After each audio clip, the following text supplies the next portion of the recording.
ఆంధ్రప్రదేశ్ రాష్ట్ర డీజీపీ హరీష్ కుమార్ గుప్తా విశాఖ నగర police commissioner doctor శంఖపత్ర బాగ్జీతో కలిసి విశాఖపట్నం కమిషనరేట్ పరిధిలో గల పోలీస్ అధికారులతో సమీక్షా సమావేశం నిర్వహించారు. నిన్న నిర్వహించిన ఈ సమీక్షా సమావేశంలో సిపి డీజీపీకి నగర కమిషనరేట్ పరిధిలో చేపడుతున్న పోలీసింగ్ విధానాన్ని, లా మరియు ఆర్డర్, క్రైమ్, ట్రాఫిక్ విభాగాల పనితీరులను వాటి గణాంకాలతో పాటుగా పీపీటీ ద్వారా వివరించారు.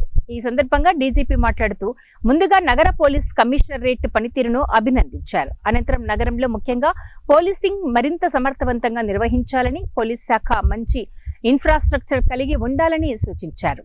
విశాఖ నగరంలో క్రైమ్ పెరిగితే ఉపేక్షించేది లేదని, డ్రగ్స్, ఇతర మాదక ద్రవ్యాలు రవాణా వినియోగంపై ఉక్కుపాదం మోపాలని, నగరంలో రౌడీయిజంకు తావు లేకుండా చూడాలని డీజీపీ ఆదేశించారు. అనంతరం అధికారుల నుండి ఏమైనా గ్రీవెన్స్ ఉంటే తెలియచేయమని కోరగా అధికారులు తమ అర్జీలు సమర్పించుకున్నారు. సిబ్బంది సమస్యలపై సానుకూలంగా స్పందించిన డీజీపీ త్వరలోనే వాటిని పరిష్కరిస్తామని తెలియజేశారు.